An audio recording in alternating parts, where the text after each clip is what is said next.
নমস্কার, আপনাদের সামনে আজকের আরেকটি প্রতিবেদন নিয়ে হাজির হলাম।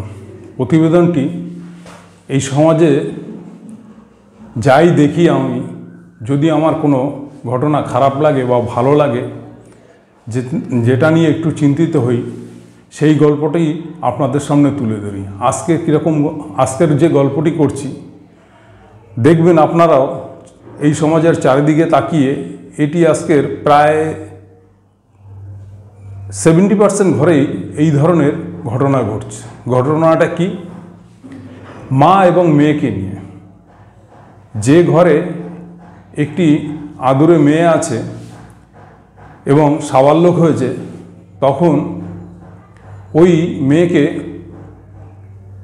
যখন তার বিবাহাদি দেয়, তখন এই মা বাবা মিলে বা তার আত্মীয়স্বজন মিলে যাচাই করে চারিদিকে সমাজে দেখে, ভালো মন্দ দেখে, ভালো পরিবেশ দেখে, ভালো পরিবার দেখে, সুন্দর দেখতে ছেলে দেখে, এবং চাকরিওয়ালা হোক বা প্রাইভেট চাকরি, সরকারি চাকরি বা ভালো ব্যবসাদার, এরকম নানা রকম খোঁজ খবর নিয়ে হয়তো দেখে শুনেই বিয়ে দিয়েছেন, বা কোনো মেয়ে নিজের পছন্দে তার জীবনসঙ্গী বেছে নিয়েছেন।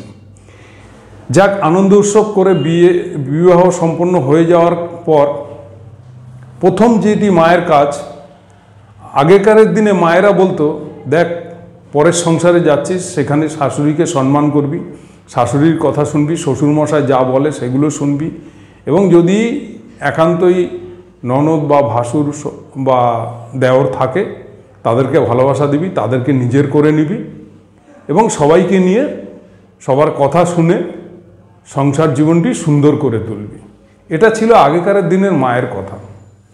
আর এখনকারদের মায়ের কথা হচ্ছে, শুধু আমার মেয়েটি কিভাবে ভালো থাকবে। এই চিন্তাধারা নিয়েই প্রথমে যখন বিয়ে সম্পন্ন হয়ে যাচ্ছে, হয়ে যাওয়ার কিছুদিন পরেই, মানে কিছুদিন কি, পরের দিন থেকেই মায়ের ফোন সবার আগে মেয়ের কাছে, বা মেয়ে মাকে ফোন করছে। মা, তুমি কেমন আছো? আমি ভালো আছি, তোর কি খবর তুই বল। এই জামাই কই রে? না, জামাই অফিস গেছে বা দোকানে গেছে। তুই কি করছিস? এই একটু খাবার বানাচ্ছি বা এইটা করছি। এখনই প্রথম থেকেই শুরু করে দিল, তুই শ্বশুরবাড়িতে যেতে পারিস নি, এখনই তুই কাজে কর্মে হাত দিয়েছিস।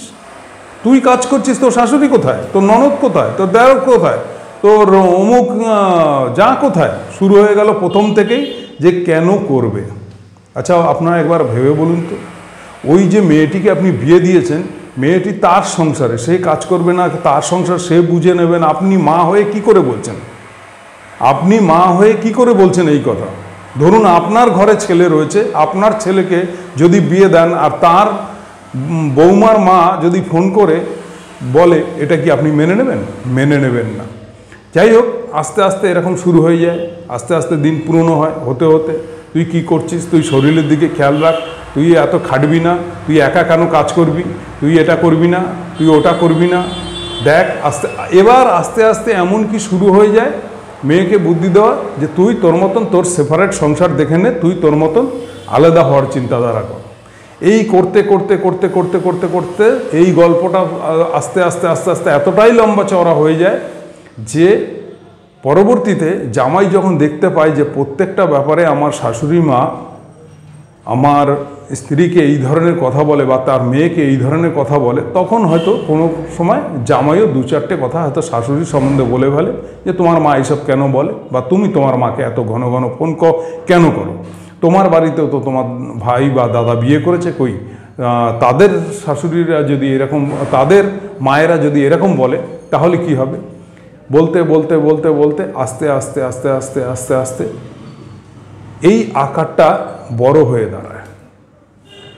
বড় হয়ে দাঁড়ালে যদি এবার জামাইয়ের মধ্যে মেয়ের মধ্যে এই কথা নিয়ে বা তর্কাতর্কিতে বা শাশুড়ির সাথে একটু তর্কাতর্কি হলো, অশান্তি শুরু হয়ে গেল। অশান্তি হলে মা কী করছে, তুই চলে আয়, তুই চলে আয়, এখানে চলে আয়, দেখি জামাই কি করতে পারে। মেয়ে রাগবাগ করে কাপড় চোপড় নিয়ে ব্যাগ গুটিয়ে চলে আসলেন মায়ের কাছে। মায়ের কাছে চলে আসছেন, মা তো বলবে না, তুই ওখানে আসবি না, ওটা তোর সংসার, তুই বুঝে নে, সবাইকে মানিয়ে গুছিয়ে চল। মা কিন্তু আজকালকার মায়েরা সে কথা বলেন না, উল্টো মেয়েকে ডেকে নিলেন বাড়িতে, বাড়িতে নেওয়ার পরে কি হচ্ছেন, বাড়িতে হয়তো তার বৌদি রয়েছে, মানে তার দাদার বউ রয়েছে বা ভাইয়ের বউ রয়েছে, সেখানে এসে ওই ননদ হিসাবে এসে গল্প জুড়ে দিলেন, আমার সংসারে এই হচ্ছে, আমার ওই হচ্ছে, আমার এই হচ্ছে। যখন এই গল্পটি করছেন কি তখন কিন্তু তার যে ভাইয়ের বউ বা দাদার বউ এইটা শুনছে, কিন্তু শাশুড়ি এবং ননদের কথোপকথন যা হচ্ছে তারা শুনছে, এবং শাশুড়ি তার নিজের মেয়েকে কি বলছে সেটাও শুনছে, যে তুই শাশুড়ির কথা শুনবি না, শ্বশুরের কথা শুনবি না, দেওরকে এত পাত্তা দিবি না, জামাইকে উঠাবি আর বসাবি, এই কথাগুলো কিন্তু নিজের বৌমা শুনতে পাচ্ছে।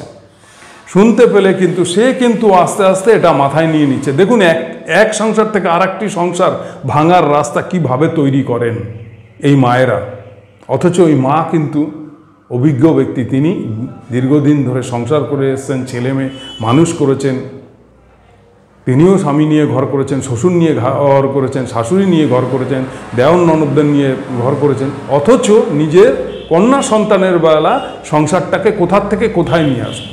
এরপরে ধরুন 2-1 দিন কেটে যাওয়াতে জামাই ফোন করছে যে তোমার রাগ ঠান্ডা হয়েছে, তুমি চলে আসো এখানে। মেয়ে হয়তো ভাবছে না চলে যাওয়া উচিত, যাক রেগে ঠেকে চলে এসেছি, 2 দিন তো হয়ে গেল, এবার যাই। এবার মাকে বলছে মা ও আমাকে ডাকছে যাব। মা বুদ্ধি দিচ্ছে না, ও হামাগুড়ি দিয়ে এখানে আসবে, তোকে নিয়ে যাবে, আর ওকে বোঝাবো ও যাতে আগামী দিন তোর সাথে এরকম না করে। দেখুন কোথাকারের পরিস্থিতি কোথায় চলে যাচ্ছে। এবার জামাই আসলেন, বাধ্যতামূলক, শত হলেও তার তো সংসারের প্রতি একটা দায়িত্ব আছে, যে যাই হোক আমার স্ত্রী, আমার সহধর্মিণী, আমি তাকে নিয়ে আসি। তিনি নিতে চলে আসলেন, আসার পরে জামাইকে 2-4 কথা শুনিয়ে দিলেন। জামাই সেটা খুব গ্লানি লাগলো, যে না এ তো ঠিক না, শাশুড়ি মা এইভাবে কথা বলছেন, কোথায় দুজনকেই আমাদের বুঝাবে যে তোরা মিলে ঝুলে কীভাবে থাকবি তা না, কিন্তু আরও হাওয়া দিচ্ছেন, মানে আগুনে একটু একটু করে ঘি ঢালছেন। এবার জামাইও হয়তো 2-1টি কথা বললেন, একটি তিতো সম্পর্ক তৈরি হয়ে গেল। যাক সেবারের মতো চলে গেল। এরপরে কি হচ্ছে, এই যে বৌমাকে দেখিয়ে দিলেন যে দেখো শ্বশুর শাশুড়ি ননদ স্বামী থাকলে কি ব্যবহার। বৌমাও কিন্তু আজকের যুগের মেয়ে। বৌমা এইবারে যখন এই কথাগুলো শুনল, কিছুদিন পরে বৌমাকে যখন 4টে বাজতে না বাজতে বিকেলে, তা বলছে যাও বৌমা তুমি ঘুমিয়ে আছো, তোমার শ্বশুর বসে আছে, হ্যাঁ যাও আমি বসে আছি, একটু কোথায় চা খাবো, তুমি এখন ঘুমিয়ে আছো, যা চা করে নিয়ে আসো। বৌমা হঠাৎ করে উত্তর দিচ্ছে, যান না, চা খাওয়ার অত দরকার হলে নিজে করে খান, আমাকে ডাকাডাকি করবেন না। শাশুড়ি মা একবার বুঝতেই পারলেন না যে এটা আমার শিক্ষায় শিক্ষিত হয়েছে, কেননা আমি আমার মেয়ের বেলা যেগুলো করেছি আমার বৌমা তখন টোপ গেলার মতন গিলেছেন আর শুনেছেন, দেখেছেন। তো আজকে তো আমার ঘরে বাজছে, এবার রেডিও মির্চি ওনার ঘরে বাজতে শুরু করে, সেখানেও অশান্তি, মেয়ের ঘরেও অশান্তি। তা যাই হোক, এই গল্প যদি বলতে যাই যে কিভাবে দৈনন্দিন কিভাবে হয়, তাহলে তো ঘন্টার পর ঘন্টা একটা ভিডিও, একটা বিরাট লম্বা কাহিনী হবে। কিন্তু আমার কথা হচ্ছে, সব মায়েদের কাছে অনুরোধ, আপনারা এহনো না করে যার সংসারটি তাকে বুঝতে দিন, এবং সংসার সুখের হয় তখনই রমণীর গুণে।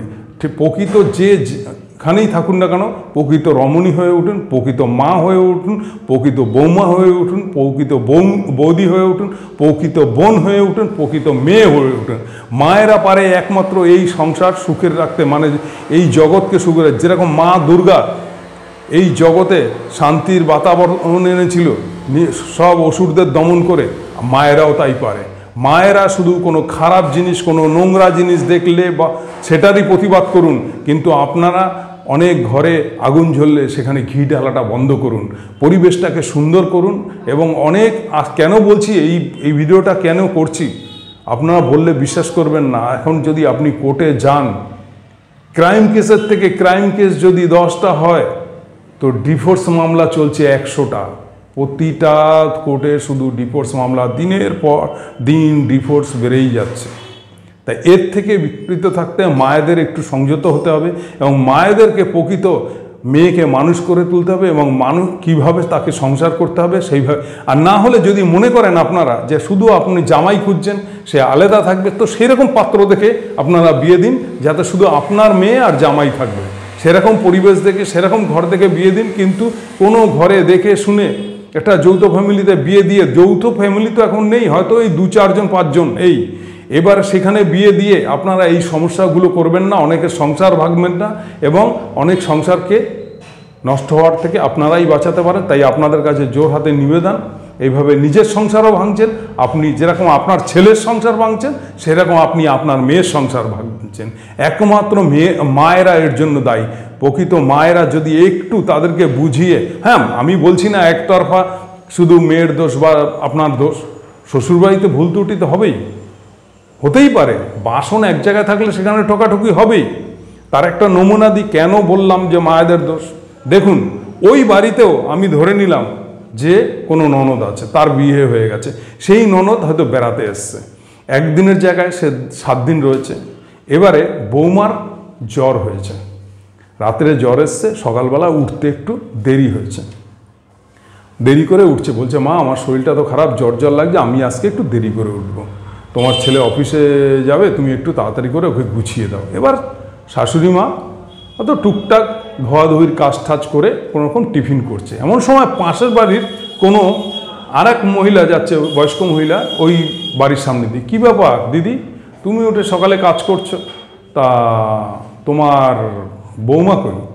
আর বলো না, মহারানী এখন জ্বরের নাটক করছে, তিনি শুয়ে আছেন, এখনও ওঠেননি, বেলা 9টা বেজে গেছে, এখনও ঘুম থেকে ওঠেননি, তার নাকি শরীর খারাপ, আমাকে কি আর করবো, আমাকেই করতে হবে।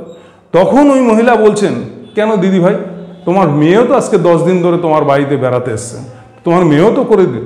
আহারে, আমার মেয়েটা কতদিন পরে বেড়াতে এসছেন, আজকে সে কত খাটে শ্বশুরবাড়িতে, এখানেও এসে খাটবে, এখানেও এসে কাজ করবে, কেন গো, তোমার মেয়ে, ও কেন কাজ করবে বৌমা থাকতে?